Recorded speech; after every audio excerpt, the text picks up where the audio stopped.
Olá, meus queridos irmãos, a paz do Senhor Jesus, muito bem-vindos ao nosso canal. Eu sou o pastor Luiz Prates e estou aqui hoje mais uma vez compondo essa mesa com os meus amigos pastor Marcos Santana e pastor William Barros, e hoje nós vamos dar sequência à nossa série de estudos. Já estamos hoje na lição de número 5 e o vídeo de hoje tem como tema a lição A Lei da Responsabilidade Pessoal. Estamos estudando essa belíssima revista, o livro do profeta Ezequiel. E esta revista, do primeiro trimestre de 2022, é comentada pelo pastor Valdir Alves de Oliveira, a qual eu aproveito aqui para mandar a ele a nossa saudação. Meus irmãos, antes de passar a palavra aos nossos companheiros aqui, eu gostaria de lembrá-los que a editora Betel, sempre preocupada em oferecer o máximo de recursos, disponibilizar aos professores de escola dominical, ela sempre preocupada, então ela tem desenvolvido a cada tempo algumas ferramentas novas, né? E nós estamos aí com todo o ciclo fechado, com apoio, que nós chamamos de subsídio ao professor. Eu não sei se você tem conhecimento disso. Por exemplo, apenas para lembrá-lo, toda segunda-feira, a editora Betel disponibiliza aqui no YouTube o vídeo Foco na Lição. No vídeo Foco na Lição, você consegue baixar lá na descrição o plano de aula. Mas o que é o plano de aula? O próprio nome já diz, é um planinho de aula, onde aqui nós trazemos o resumo de cada tópico e também apresentamos aqui umas opções para você anotar. Então, quando você vai para a sua aula com um plano na mão, pode ser um outro, você pode fazer um diferente, se você entender que esse daqui não atende às suas necessidades, você pode fazer, mas o que você não pode é ir para uma aula despreparados. Por exemplo, aqui a gente pensando, sempre tem alguém fazendo aniversário, você quer homenagear alguém, tem alguma data importante para ser lembrada no contexto da EBD. Então, o plano de aula também serve para isso, além do que você com ele já preparado desde a segunda-feira, você ir montando, estudando, lendo as referências, se preparando, quando chegar hoje, sexta-feira, que esta aula completa vai ao ar, você já tem mais ou menos alguma coisa em mente e você tem também aqui já um papel onde você vai anotar as suas observações extraídas desta aula. Então, fica aí a minha dica, e não somente da faixa dos adultos. Aqui no YouTube você vai encontrar vídeos e ferramentas para todas as faixas etárias. Eu estou falando do adulto porque hoje o assunto é adulto.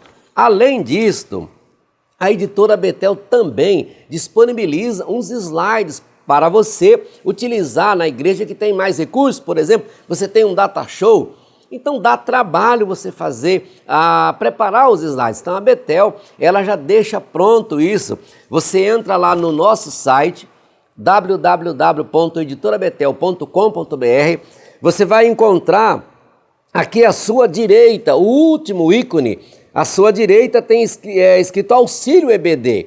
Então ao clicar no Auxílio EBD, o site vai te remeter então ao próprio auxílio. Você vai rodar a página, porque ela é grande, tem bastante material da editora, então você sobe.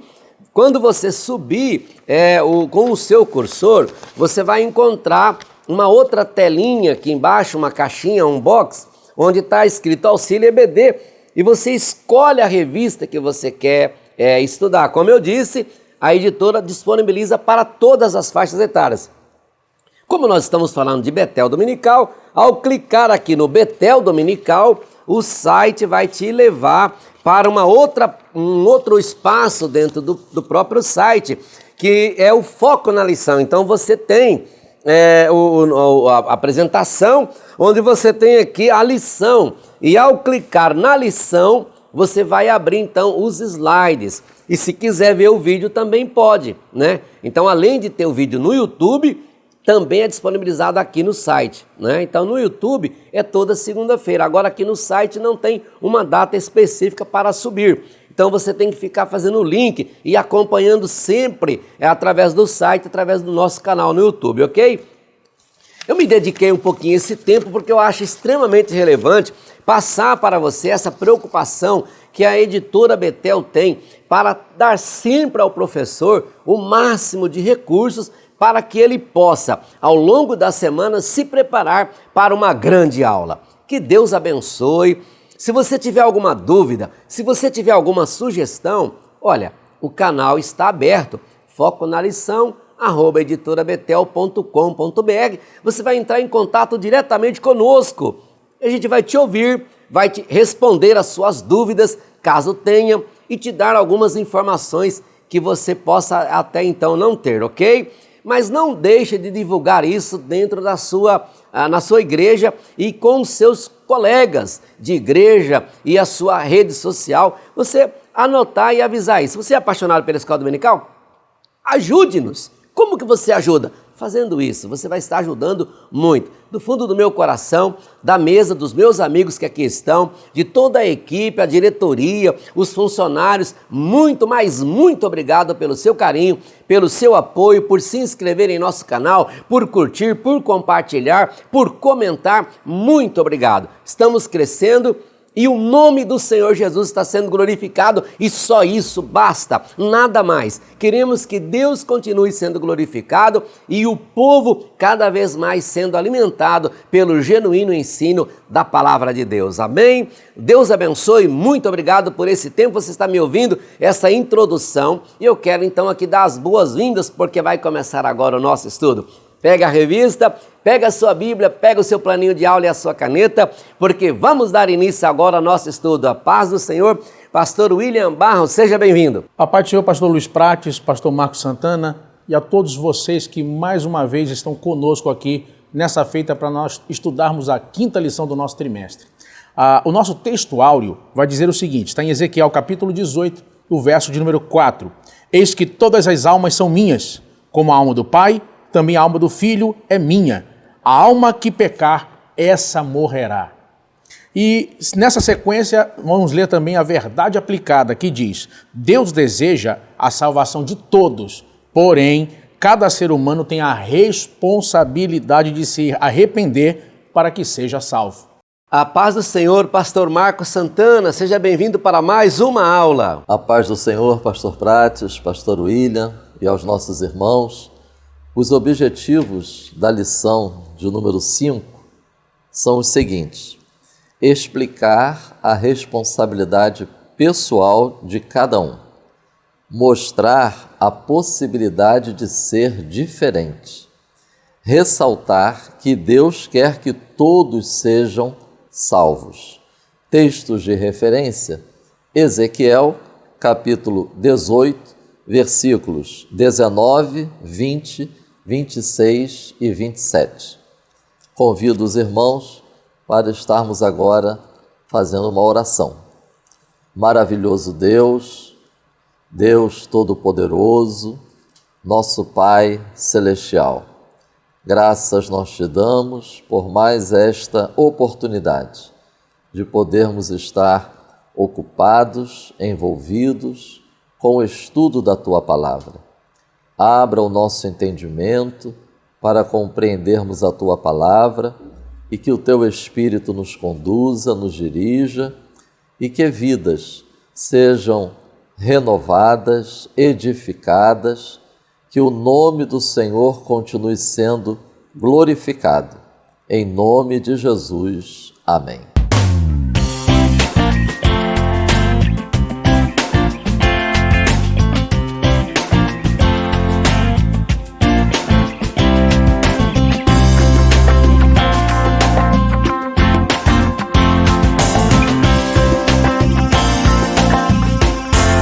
Irmãos, esta lição é uma excelente oportunidade para estarmos refletindo sobre importantes aspectos que nós encontramos no capítulo 18 do livro de Ezequiel.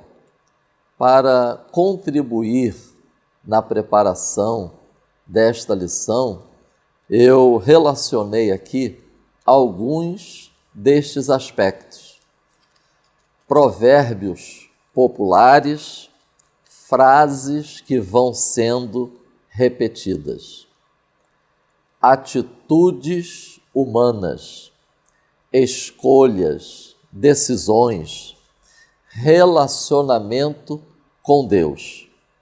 Este capítulo aborda um interessante aspecto: o querer de Deus e o querer do ser humano. Responsabilidade pessoal.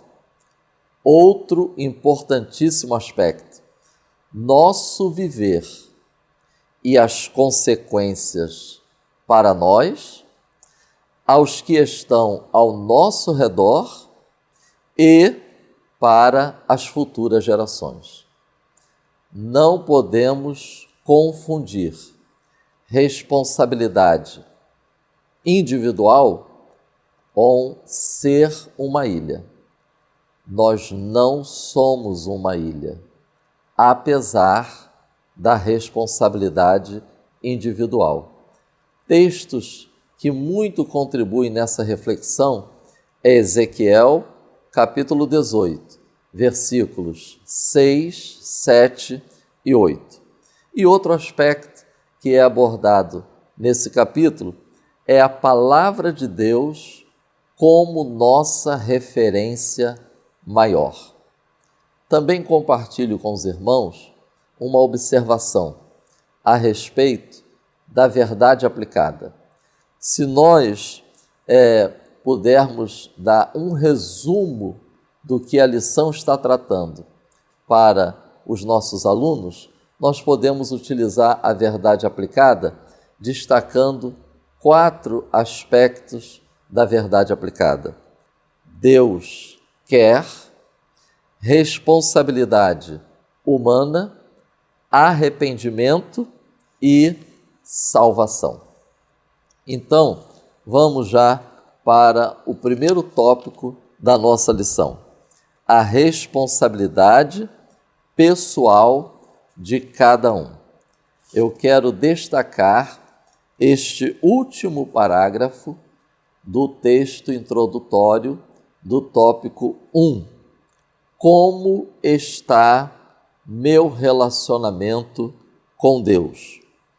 Qual é a minha responsabilidade no estado em que se encontra meu relacionamento com Deus? Então, iniciando essa reflexão, destaco estas 2 questões em relação ao nosso relacionamento com Deus. Como ele está e qual é a minha responsabilidade.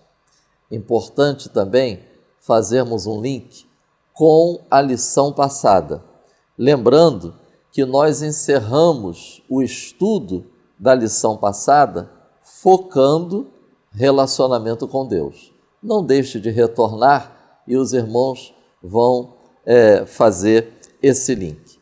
Este tópico 1 da nossa lição vai nos proporcionar uma excelente oportunidade para refletirmos sobre estes 3 aspectos. Primeiro, somos seres responsáveis.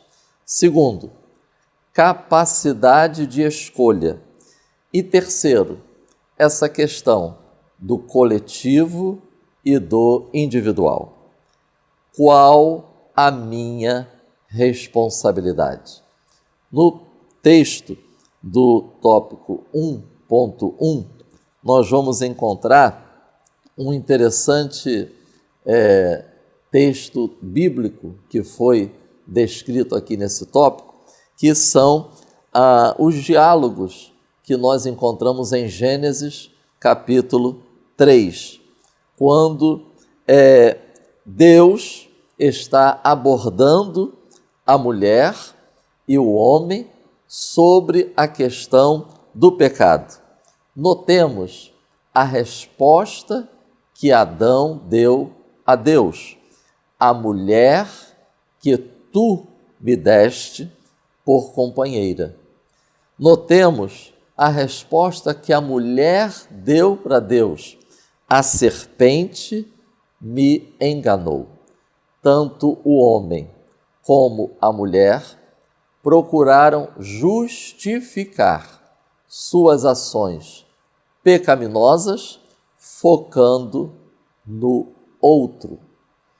Excelente oportunidade para estarmos abordando questões contemporâneas a partir desta reflexão.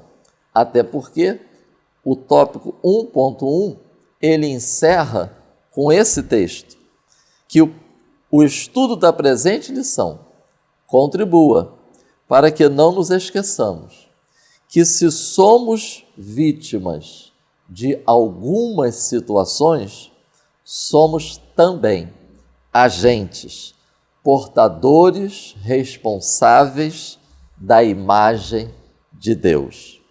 Irmãos, há pessoas que vivem culpando outras pessoas e o mundo. Quando eu estava exercendo a capelania naval, eu tive a oportunidade de trabalhar com dependência química. E nesses projetos com dependentes químicos, eu cheguei a ministrar algumas palestras nas reuniões de AA.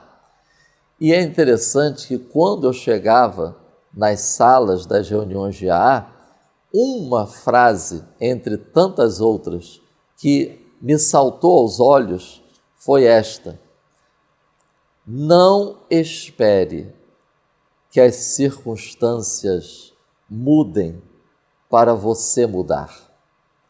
Mude você e as circunstâncias mudarão. Então, é importante o princípio que nós encontramos nesse texto, porque o princípio é perfeitamente aplicável à vida do cristão na sua jornada nesta terra. Encontramos vários irmãos com esse pensamento, com essa ideia equivocada e que precisa ser desconstruída na nossa mente. Qual?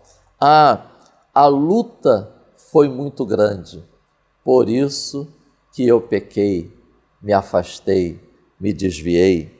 As incompreensões que eu tenho sofrido é que me tem feito desanimar.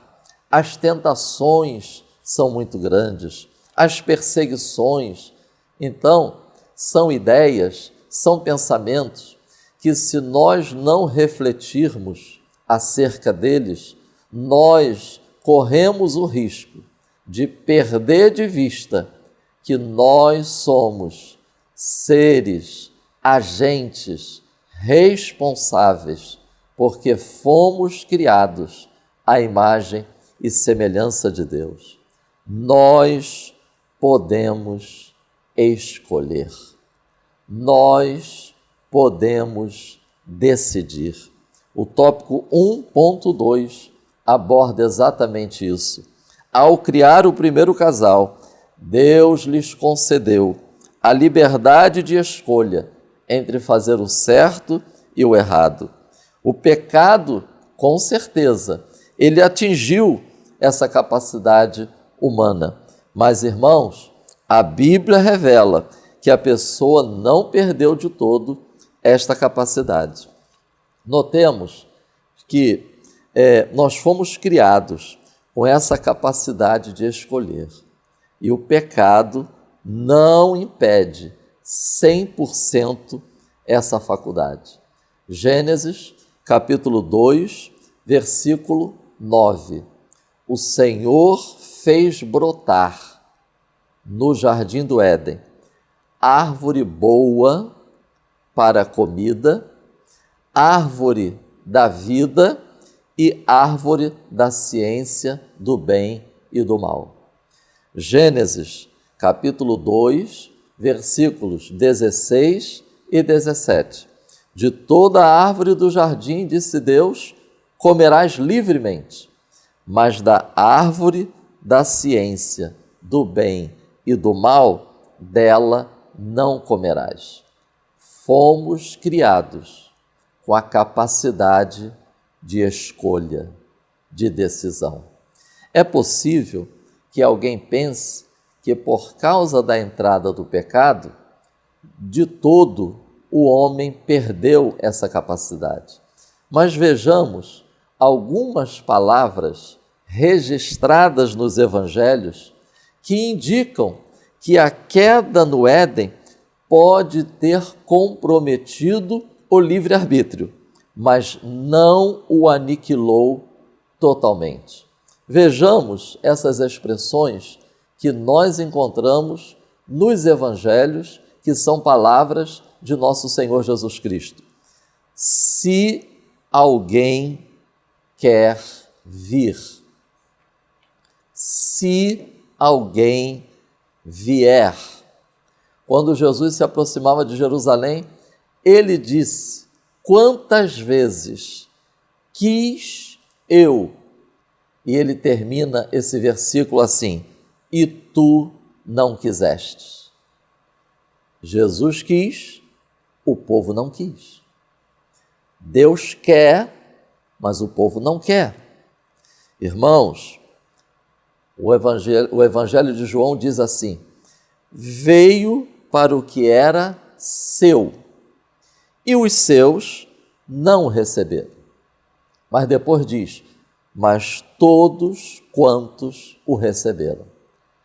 Alguns respondem positivamente ao agir de Deus, ao chamado de Deus, e alguns respondem negativamente. Deus disponibilizou a sua graça para todos os seres humanos.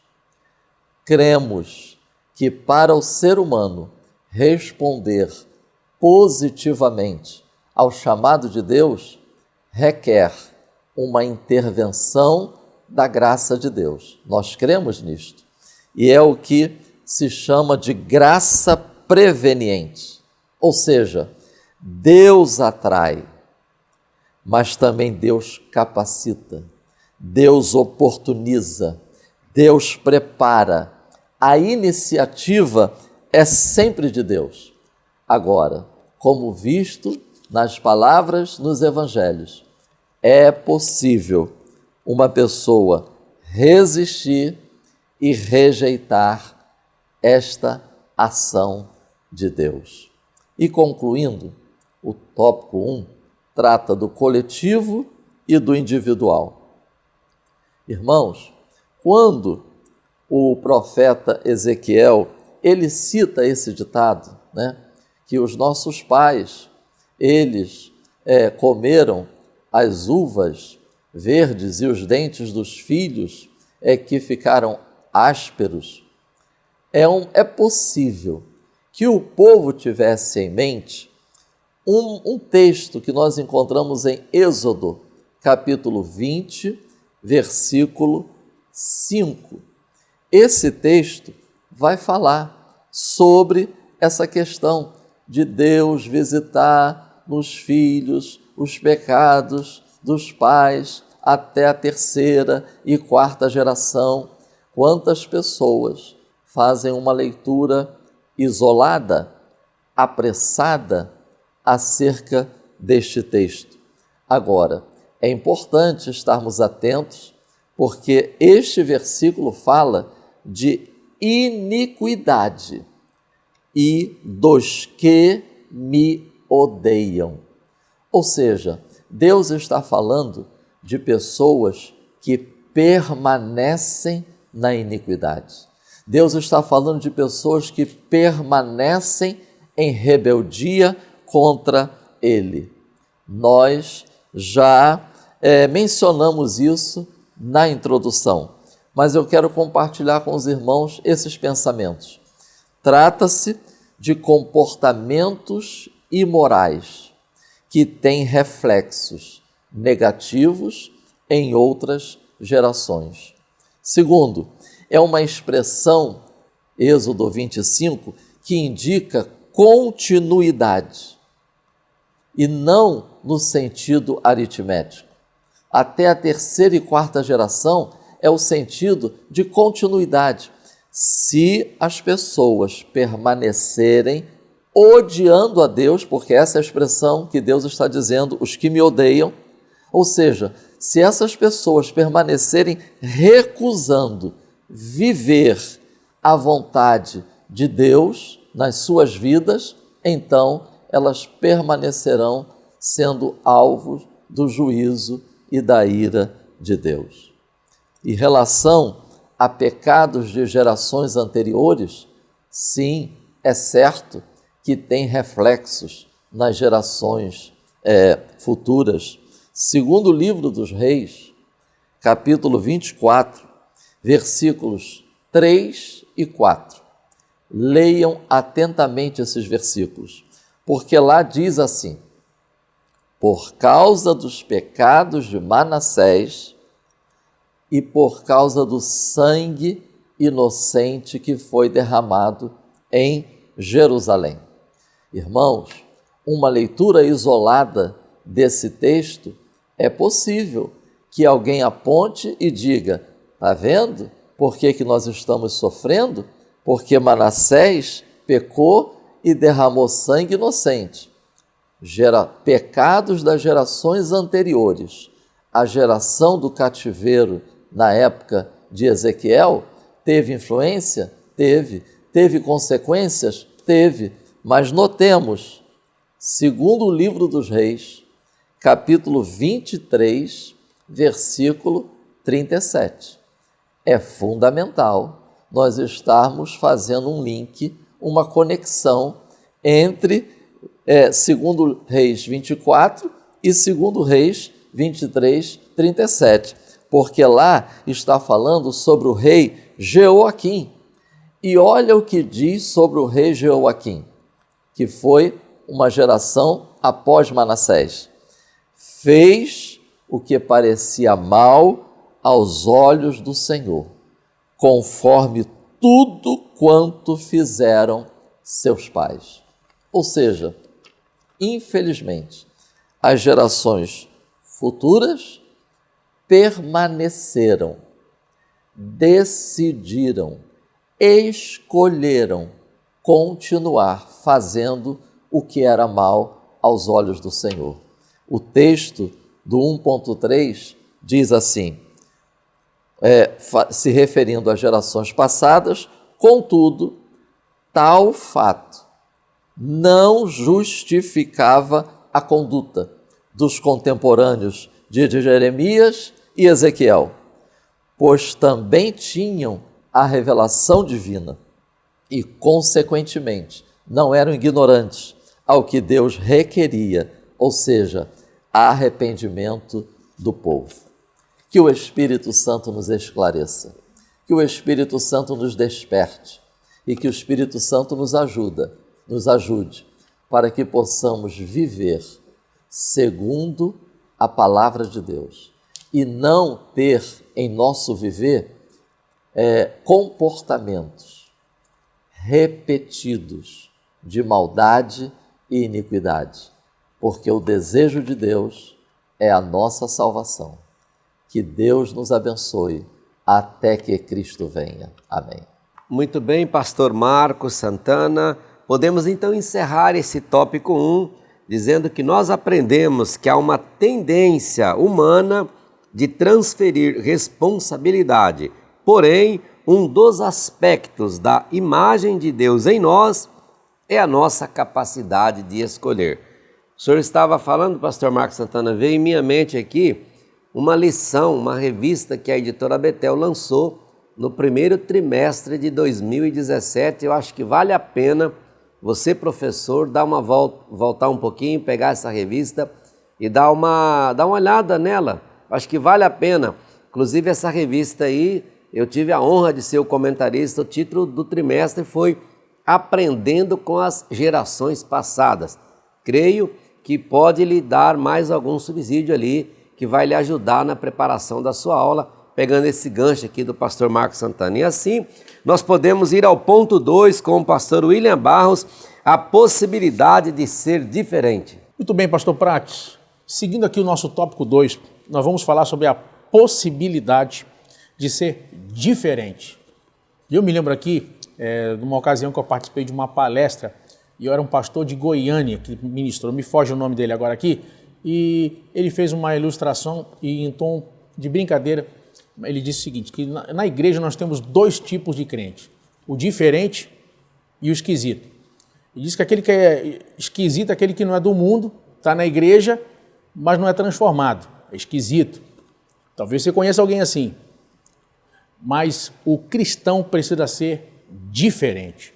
E falando disso aqui, eu trago uma frase nessa introdução do tópico 2, que acredito que é uma frase chave para professores nessa aula dentro desse tópico, que é o quê? Quando a gente fala sobre a possibilidade de ser diferente, a gente precisa entender o seguinte, eu resumiria essa introdução do tópico 2 dizendo o seguinte, sem fatalismo e sem privilégios, pastor Prates. Acho que é uma frase chave para esse tópico. Sem fatalismos e sem privilégios. O que eu quero dizer com isso, irmãos? Ninguém está fadado, predestinado a ser mal, a viver uma vida dissoluta, da mesma forma que ninguém recebe o privilégio em detrimento de outras pessoas de ser bom, de ser justo e santo. Ou seja, todos têm a mesma oportunidade de salvação enquanto estão vivos.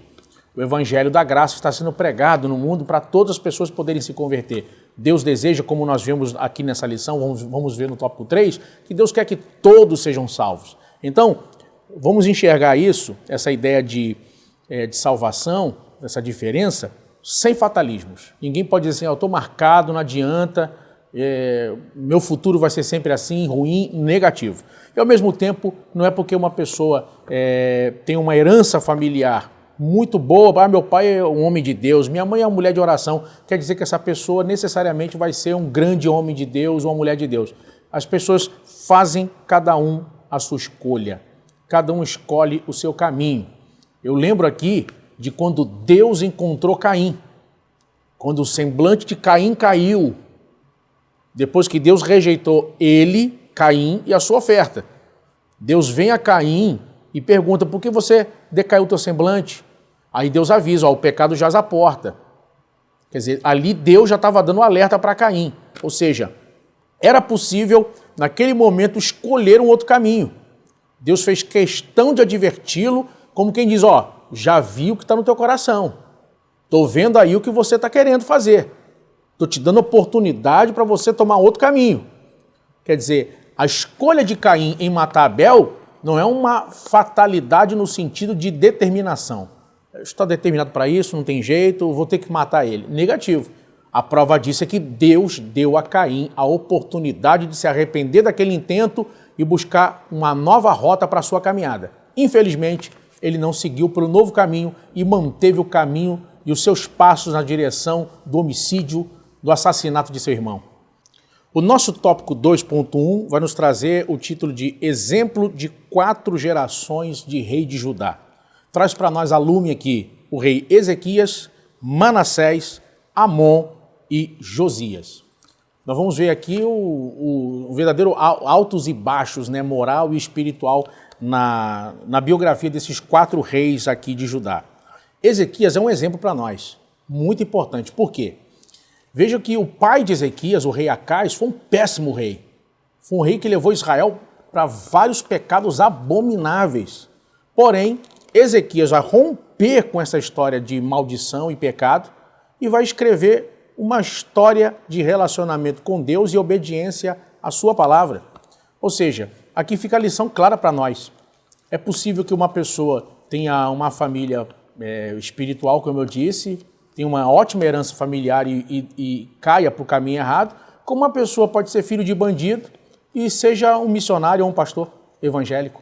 Quer dizer, uma pessoa pode romper com a sua herança, com a sua história de família e escrever uma história diferente. Ezequias é um exemplo de que, embora, claro, o ambiente que a pessoa viva, a educação que ela recebeu, seja determinante para várias questões na sua existência, nas suas práticas, a palavra de Deus ela é superior a tudo isso e pode levar uma pessoa a romper com tudo aquilo que está na sua história. Agora vejam, Manassés vai ser o exemplo contrário disso. Tinha uma ótima herança familiar, porém vai cair drasticamente, a ponto de Deus dizer na Bíblia, a palavra de Deus afirmar que ele cometeu pecados piores que os habitantes da própria Canaã que moraram ali antes dele, pastor Prates. Você imagina, Deus tirou aqueles habitantes da terra porque viviam no pecado e na dissolução. Deus vem e diz que o rei Manassés agiu pior do que os antigos habitantes de Canaã. Olha que ponto, que nível Manassés levou o povo de Deus, a ponto de Deus decidir que era inevitável o castigo e o juízo, devido aos pecados de Manassés. Amon, da mesma forma, vai trilhar os caminhos do erro e do pecado. Porém, Josias vai novamente romper com essa história e essa tradição, e a Bíblia vai chamar Josias, interessante, pastor Marcos, Deus vai chamar Josias de filho de Davi. Olha que interessante, embora ele tenha tido uma herança familiar terrível, Deus busca em Josias a semelhança, o caráter, o perfil do rei Davi. Ou seja, ele vai buscar em Josias e enxergar em Josias justamente as qualidades que viu também em Davi. Olha que coisa importante, irmãos. Você agora, nesse exato momento, pode estar cercado de gente que não quer nada com Deus. Nesse exato momento, você pode estar cercado de pessoas que estão vivendo de uma forma totalmente dissoluta. Você pode estar num ambiente de trabalho, numa família, você pode estar em qualquer ambiente que seja contrário, nocivo à sua vida espiritual e às práticas que você acredita como palavra de Deus e obediência a Deus. Porém, mesmo assim, é possível com Deus ser maioria num ambiente totalmente contrário. Você não está só. Você não foi colocado por engano de você estar. Você está onde está para ser luz e para marcar sua posição. Eu oro que Deus possa ajudar você nesse momento. Embora os obstáculos, embora 1000 caiu de um lado, 10.000 à tua direita, mas você possa estar de pé e continuar como um Daniel a ser luz nessa geração. Dizendo não para si mesmo e dizendo não para todas as ofertas do inimigo. O nosso tópico 2.2 vai nos mostrar o valor da conversão. E aqui eu trago uma outra frase que acredito que é importante para professores e alunos aqui. A conversão é sinônimo de mudança. Conversão é sinônimo de mudança. Nós vamos ver um exemplo disso na vida de Saulo. Quando estava no caminho para Damasco, teve um encontro com Jesus. E vai ver toda a sua vida, sua história, suas crenças, valores, suas referências, tudo vai ser abalado, modificado pelo encontro com Jesus ressurreto que Saulo teve. Saulo, naquele momento, ficou cego parcialmente, ficou cego durante um tempo parcial, ficou durante 3 dias sem poder enxergar. Mas quem podia imaginar? O homem que tinha escamas nos olhos, enxergava naquele momento, dentro do âmbito espiritual, a vida como jamais tinha enxergado antes. E teve um encontro com Deus, foi cheio do Espírito Santo e se levanta para se tornar apóstolo dos gentios. A nossa lição vai trazer novamente aqui o exemplo de Manassés. Vejam, eu mostrei a vocês agora há pouco como Manassés foi um rei terrível. Como Manassés levou o povo de Israel a um nível baixo como jamais tinha sido experimentado. Como Manassés caiu, pecou e deflagrou em toda a história de Israel um caminho de erro e pecados que culminaram com a destruição, com cativeiros, com sofrimento, morte e humilhação. Porém, Manassés foi pego pelos seus algozes, pelos seus inimigos e foi preso. E a Bíblia diz que na prisão, preso. Olha que interessante, a Bíblia afirma que Manassés se humilhou perante Deus e começou a clamar e orar na prisão. Manassés se voltou para Deus naquele momento de dor, de solidão e tristeza. E lá no cárcere, Manassés reconheceu que Deus é Senhor sobre todas as coisas, inclusive sobre a sua vida. Arrependido, invocou o nome do Senhor, clamou e buscou a face de Deus. E aí, Deus vai chamar Manassés, Deus vai dizer ao profeta que falasse com Manassés. E é interessante, pastor Prates, a expressão que Deus utiliza. Deus vai falar, o meu servo Manassés. Deus vai chamar Manassés de o meu servo. Deus vai dizer, meu servo Manassés está se humilhando perante mim. Oh, irmãos, quem sabe agora mesmo, enquanto eu digo essas palavras, há alguém que o inimigo está decidido a destruir totalmente. Quem sabe, enquanto eu digo essas palavras, há alguém torturado agora pelos erros do passado. Quem sabe, enquanto eu digo essas palavras agora, há alguém que já não acredita mais em futuro, já não acredita mais em felicidade. E Deus está lhe dizendo, nesse momento, eu posso perdoar, eu posso apagar, eu posso restaurar, eu posso te levantar novamente, eu posso te tornar santo, eu posso fortalecer você. Não é tarde demais. Não é tarde demais para se levantar. Não é tarde demais para dar o próximo passo à frente. Não é tarde demais para a sua vida. Na autoridade do nome que é sobre todo nome, eu declaro agora, no nome de Jesus, que tudo que o diabo armou, toda a ferramenta preparada por Satanás para agora mesmo prender, amarrar, destruir, matar os seus sonhos, seja quebrado agora no poder do nome de Jesus. Agora mesmo de você estar, peça a Deus, Senhor, eu quero de verdade nascer de novo. Eu quero de verdade viver em novidade de vida. Eu quero de verdade viver com Jesus em comunhão, em relacionamento estreito e profundo.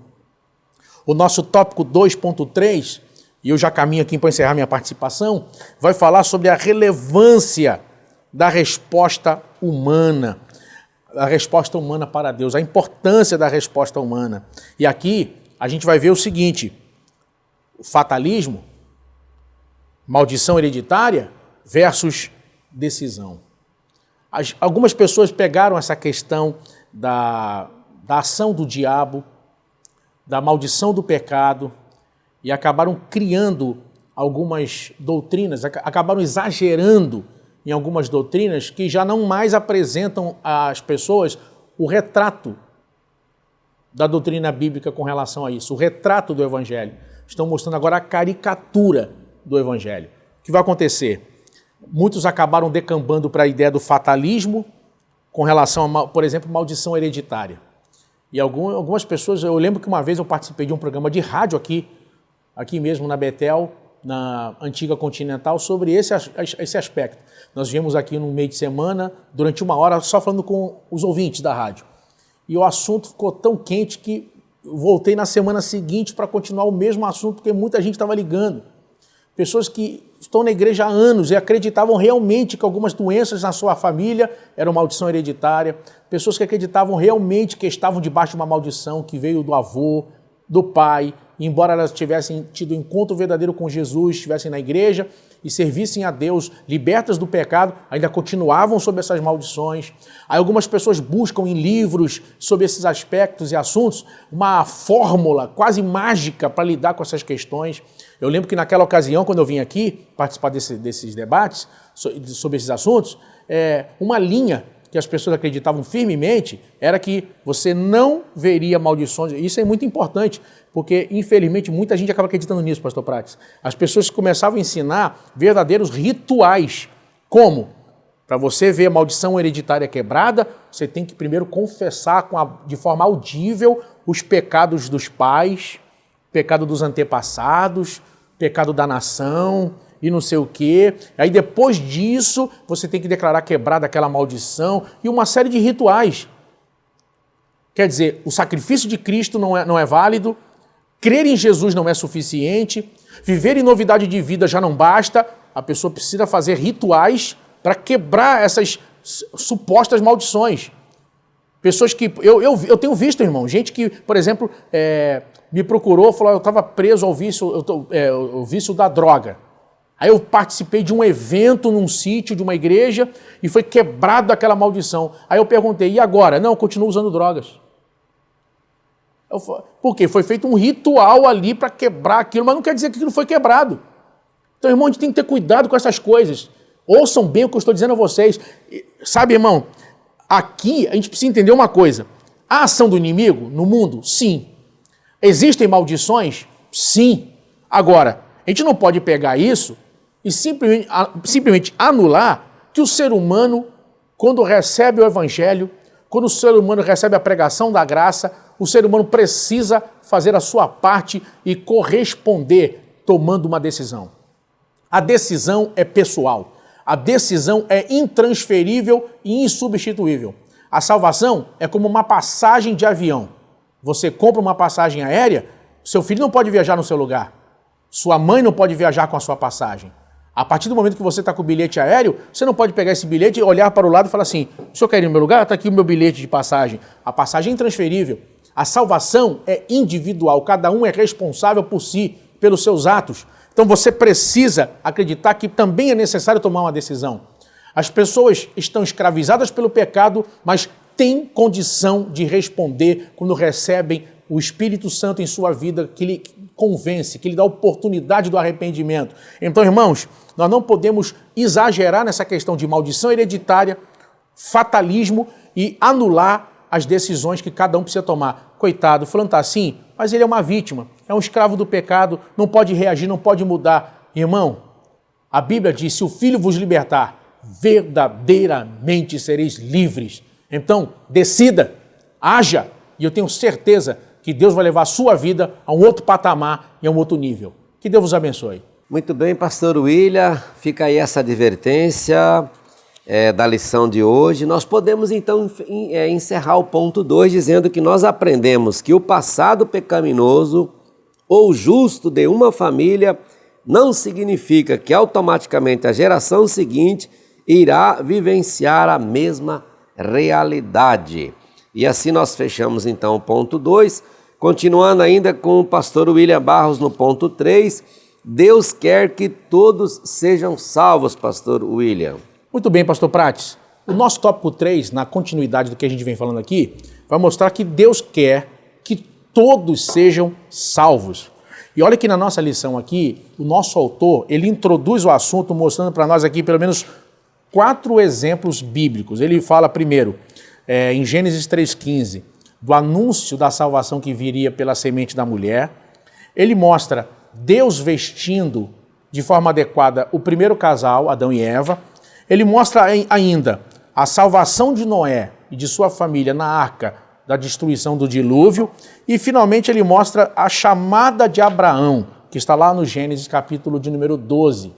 Lembrem, quando Deus separa Abrão, por exemplo, aqui, pegando o último exemplo, quando Deus separa Abrão e diz, sai da tua terra, da tua parentela, e vem da casa do teu pai, e vem para a terra que eu te mostrarei, Deus vai fazer de Abrão, mais tarde Abraão, dispenseiro aí, de grandes promessas tremendas.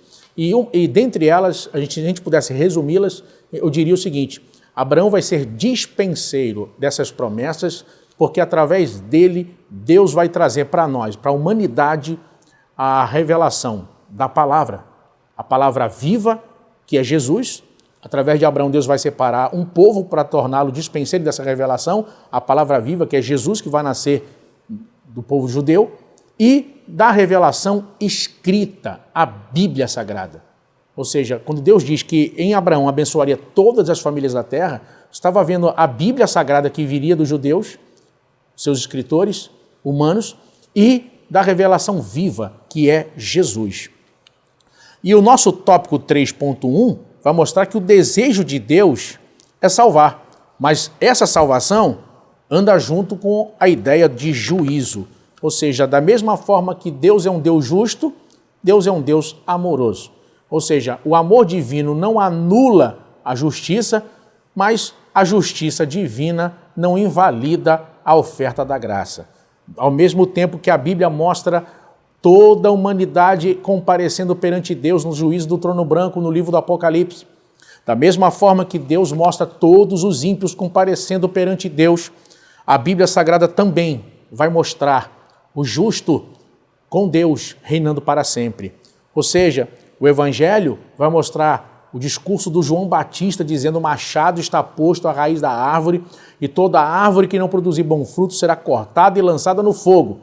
Mas a mesma Bíblia vai mostrar que Deus é um Deus de misericórdia, de graça e de amor para com aqueles que se arrependem e produzem frutos de arrependimento, uma nova vida, uma nova forma de viver a partir do encontro com Jesus.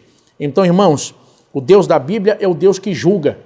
O Deus da Bíblia é o Deus que estabelece juízos. E tem uma coisa, e o que eu vou frisar aqui é muito importante para você estar guardado no coração de cada aluno e de cada professor. Existem coisas que podem não acontecer no mundo diante do arrependimento, diante do quebrantamento, diante da mudança. Agora, está determinado o juízo final. Está determinado o juízo sobre o pecador. Está determinado o juízo sobre Satanás, sobre o anticristo, sobre o falso profeta. Está determinado na Bíblia que um dia isso acontecerá. Ou seja, é irrevogável. Um tempo de juízo chegará para aqueles que viveram uma vida longe de Deus. O juízo de Deus chegará. Por outro lado, é também irrevogável que a oferta da salvação, ela tem validade para aqueles que se arrependem e abraçam a palavra de Deus para vivê-la a partir do novo nascimento. Ou seja, está escrito em 2 Coríntios capítulo 5, no verso 17, assim que, se alguém está em Cristo, nova criatura é. As coisas velhas se passaram e eis que tudo se fez novo. Ou seja, o juízo é inevitável, mas a salvação é inquestionável. Louvado seja o nome do Senhor. Ou seja, quando Deus mostra o juízo, mas ao mesmo tempo mostra a salvação, Deus está dizendo, o juízo está preparado, mas eu quero você comigo, eu quero você salvo. Você não tem que ir para lá, você não tem que viver a morte eterna, você pode viver comigo eternamente. A bênção, a vida eterna, a comunhão com Deus, sabe, tudo isso está disponível a qualquer pessoa. Não existe, como eu já vi pessoas não crentes dizendo, acho que eu não tenho o dom de ser crente, não é meu jeito. Não, você foi criado por Deus. Todos os seres vivos, todos os seres humanos nasceram para ter relacionamento com Deus. Ou seja, quando eu olho para o juízo, eu olho para você e pergunto, existe alguém na sua família não crente? Existe alguém afastado do caminho do Senhor na sua casa? Ou, quem sabe você mesmo que assiste agora essa aula, está fora do caminho do Senhor, está vivendo uma vida de desobediência e pecado, e Deus está lhe chamando agora, dizendo, eu não quero para você o juízo final, eu não quero para você o juízo e a morte eterna, eu quero para você viver eternamente comigo, em comunhão, paz e alegria e prazer verdadeiro. Então, aonde você estiver agora, se você puder, pare, faça uma oração, fale com Deus agora. Professores, não terminem essa aula sem ministrar na vida dos seus alunos. Gaste pelo menos 1 minuto a 2 e ore com seus alunos. Levem eles a refletir, a se quebrantar e buscar arrependimento genuíno e verdadeiro. Levem seus alunos a decidirem no próximo culto, quem sabe a nossa escola dominical, geralmente nas igrejas, são pela manhã, algumas à tarde, mas tem um culto à noite. Levem seus alunos a decidirem, a assumirem responsabilidade, a despertarem para trazer alguém no culto à noite. Nós precisamos enxergar essa aula como mais do que uma matéria, uma teoria ou um trabalho acadêmico. Nós não estamos falando aqui de teorias, queridos. Nós estamos falando de juízo, nós estamos falando de salvação, nós estamos falando de coisas palpáveis e reais que vão acontecer, estão acontecendo. Passará céus e terra, mas as minhas palavras de Jesus não hão de passar. Então, nós não podemos terminar essa aula como se fosse algo teórico, fictício, uma matéria acadêmica. Não, estamos falando de vida e morte. E no nosso caso, nós buscamos a vida. Que Deus os abençoe em nome de Jesus. Muito bem, pastor William Barros, muito obrigado por sua brilhante contribuição, fechando aí então o ponto 2 e já dando início aqui no ponto 3 da nossa lição de hoje. Vamos então ao pastor Marcos Santana para suas conclusões, pastor Marcos, comentário e conclusão da nossa lição de hoje. Muito obrigado, pastor Prates.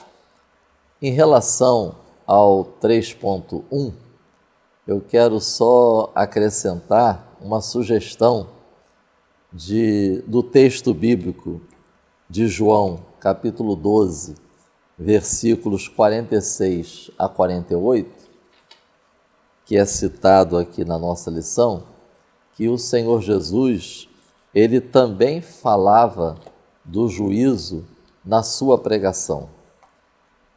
Jesus é a luz, aquele que crê não permanece nas trevas, mas atenção, quem rejeitar Jesus e sua mensagem será julgado pela mensagem.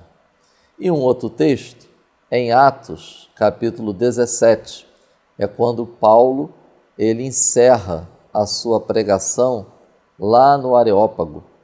E aí ele diz: Deus ordena a todos os homens que se arrependam. Salvação. Pois tem estabelecido um dia em que, por meio de um varão, há de julgar, juízo. E disso deu certeza a todos, ressuscitando dentre os mortos. Então, esse texto é muito esclarecedor quanto à ação do Senhor Jesus para salvar e a ação do Senhor Jesus para julgar. As pessoas são condenadas como resultado de suas atitudes em relação à luz e à mensagem. Ações humanas.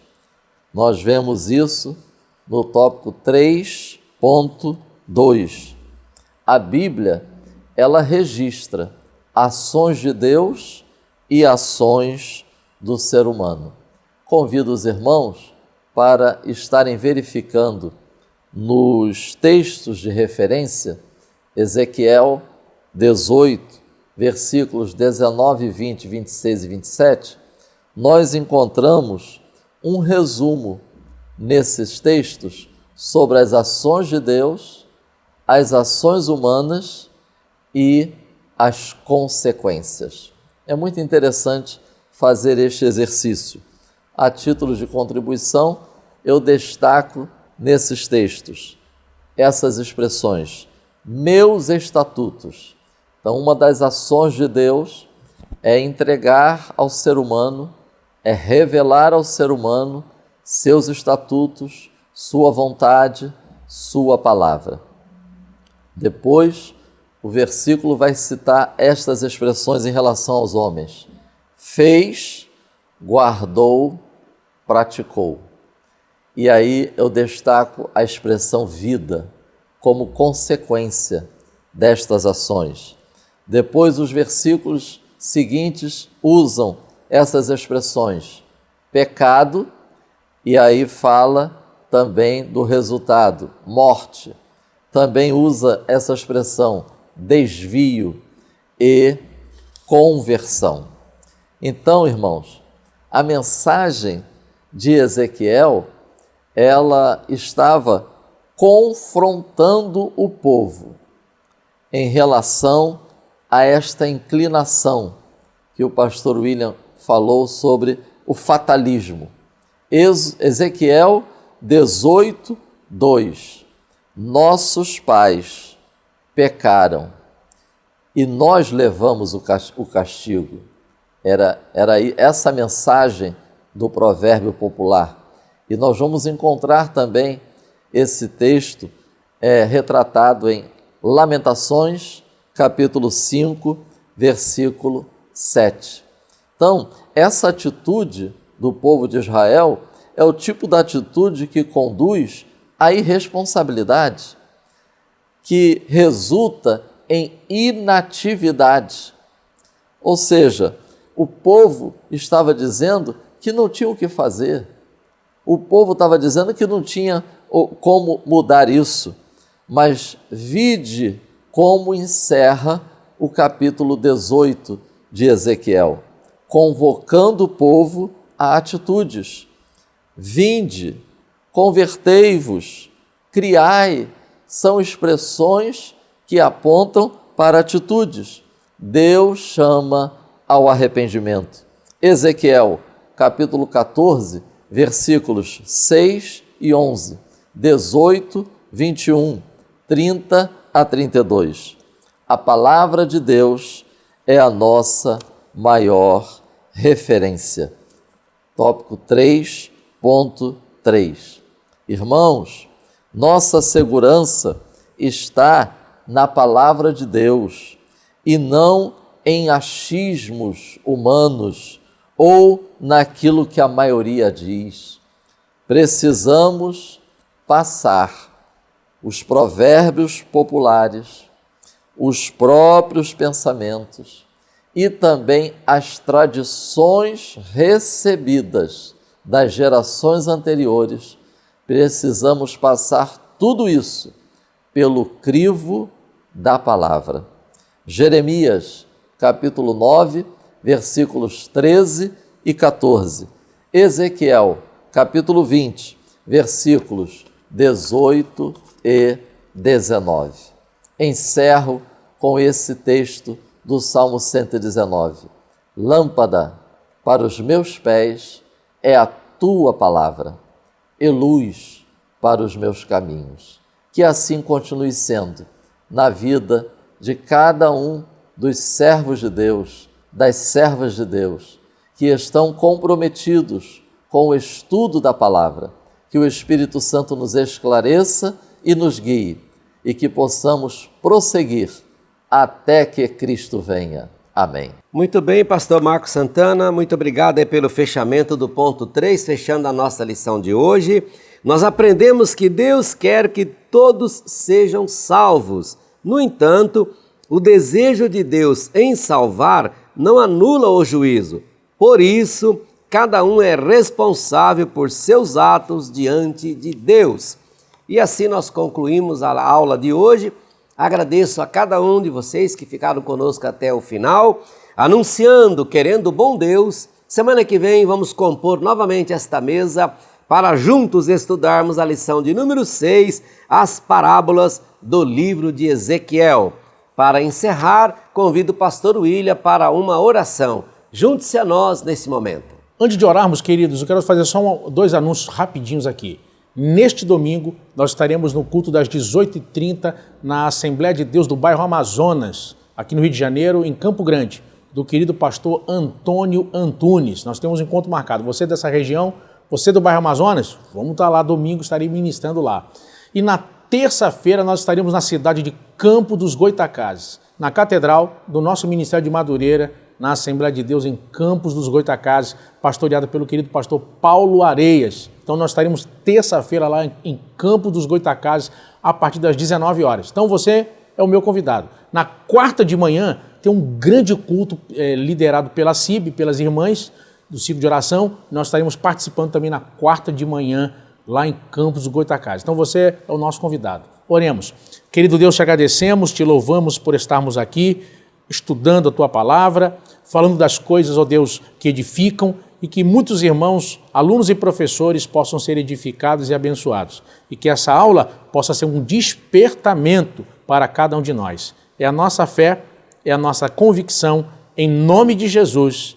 Amém. Editora Betel, edificando a casa de Deus.